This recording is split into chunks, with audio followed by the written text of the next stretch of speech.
राधे राधे साथियों, कैसे हैं आप? उम्मीद है आप अच्छे होंगे। आज का जो प्रसंग है राजा पुण्यनिधि का है। दक्षिण देश में पांड्य और चोल वंशों के राज्य चिरकाल से प्रसिद्ध है। दोनों ही वंशों में बड़े बड़े धर्मात्मा न्यायशील भगवत भक्त राजा हो गए हैं। उनके पुण्य प्रताप से, उनके शुद्ध व्यवहार से संपूर्ण प्रजा पुण्यात्मा हो रही थी।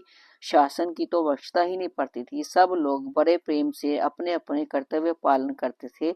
उनके पास सेना प्रजा की रक्षा के लिए ही थी। उनका सारा व्यवहार प्रेम और आत्मबल से ही चलता था। वह समय समय पर तीर्थ यात्रा करते, यज्ञ करते, दान करते और दिल खोलकर दीन दुखियों की सहायता करते। सबसे बड़ा गुण उनमें ये था कि वे कुछ भी करते थे सब भगवान के लिए, भगवान की प्रसन्नता के लिए और भगवान के प्रेम के लिए। उनके चित्त में लोक परलोक की कोई भी कामना नहीं थी। एक बार अपने परिवार और सेना के साथ राजा पुण्यनिधि सेतु बंद रामेश्वर की यात्रा की।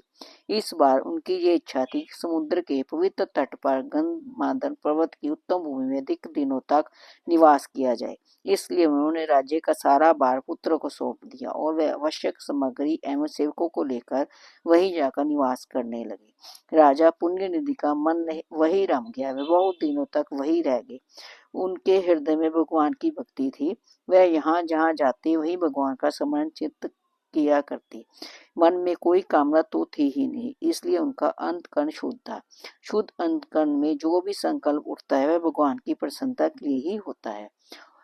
राजा पुण्यनिधि जब स्नान दान नित्य कर्म और भगवान की पूजा करके वहां से लौटने लगे, तब उन्हें रास्ते में एक बड़ी सुंदर कन्या मिली। वह कन्या क्या थी?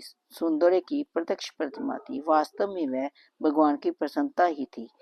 ना जाने पर भी राजा का चित्त उसकी ओर खिंच गया, मानो वह उनकी अपनी ही लड़की हो।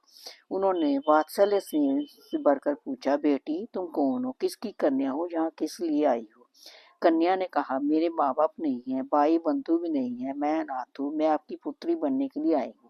मैं आपके महल में रहूंगी, आपको देखा करूंगी, लेकिन ये शर्त है, यदि कोई मुझे बलपूर्वक स्पर्श करेगा अथवा मेरा हाथ पकड़ लेगा तो आपको उसे दंड देना पड़ेगा। यदि आप ऐसा करेंगे तो बहुत दिनों तक मैं आपके पास रहूंगी। राजा ने कहा, बेटी तुम जो कह रही हो वह सब मैं करूंगा।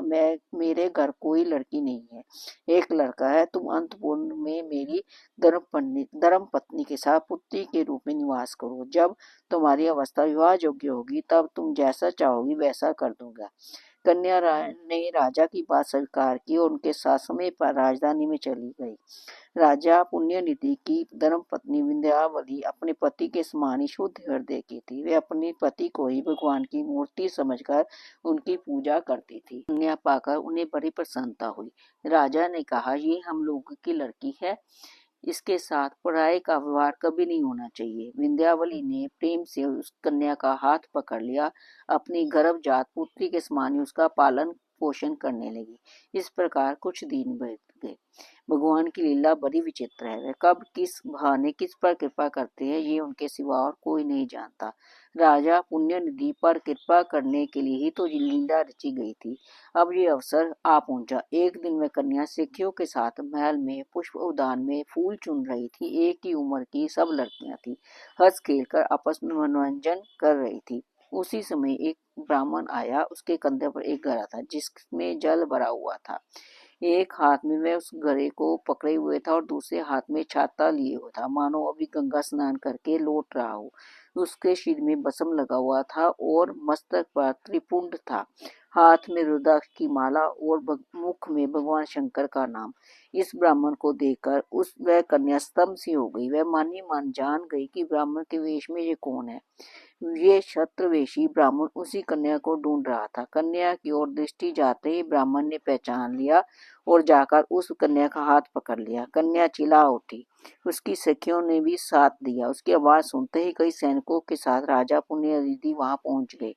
उन्होंने पूछा, बेटी तुम्हारे चिल्लाने का क्या कारण है? किसने तुम्हारा अपमान किया है? कन्या की आंखों में आंसू थे। वह खेद और रोष से कातर हो रही थी।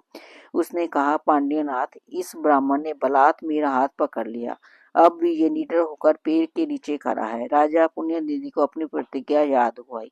वह सोचने लगी कि ये कन्या को वचन दिया है, यदि कोई तुम्हारी इच्छा के विरुद्ध तुम्हारा हाथ पकड़ लेगा तो मैं उसे धन दूंगा। इस कन्या को मैंने अपनी पुत्री माना है, मुझे अवश्य इस ब्राह्मण को दंड देना चाहिए। इसके चित्त में इसकी बात की कल्पना भी नहीं हो सकती।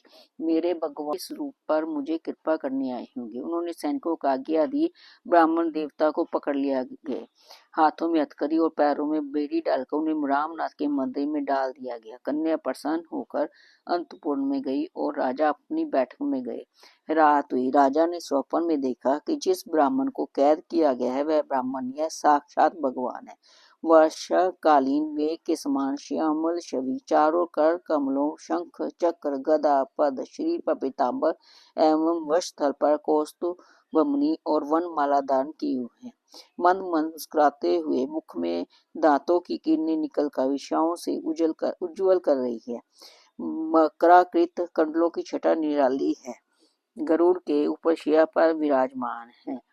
साथ ही राजा की वह कन्या लक्ष्मी के रूप में खिले हुए कमला पर बैठी है।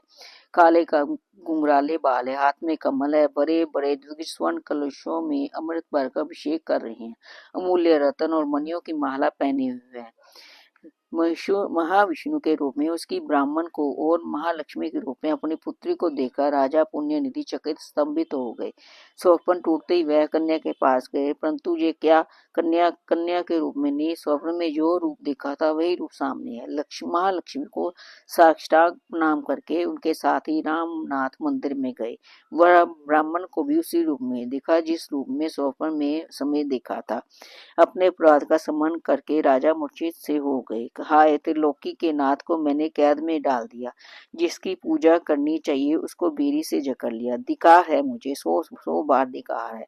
भगवान के हाथों में मैंने हथकड़ी डाल दी। इससे मुझे बड़ा अपराधी और कौन हो सकता है। राजा पुण्य निधि पे मुंह से हृदय गदगद कंठ से आंखों से आंसू, सिर झुकाकर हिमाचल शीश से हाथ जोड़कर, प्रभु मैं आपके चरणों में कोटि कोटि प्रणाम करता हूँ, आप मुझ पर कृपा हो करें, प्रसन्न हो। मैंने जाने में ये अपराध किया है, परंतु अपराध चाहे जैसे किया गया हो वह अपराध ही है। आपकी मूर्ति कृपामयी है। यदि आप अपने को प्रकट न करते तो संसारिक लोग भला आपको कैसे पहचान सकते हैं।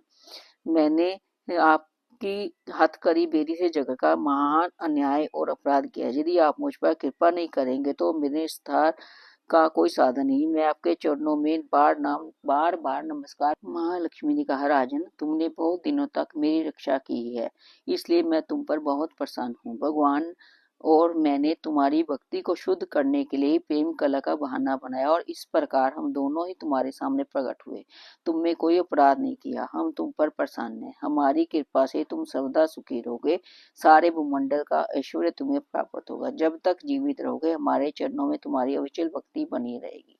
ये प्रसंग आपको कैसे लगा मुझे जरूर बताइए। अगर कोई त्रुटि रहेगी तो मुझे क्षमा कीजिए। धन्यवाद।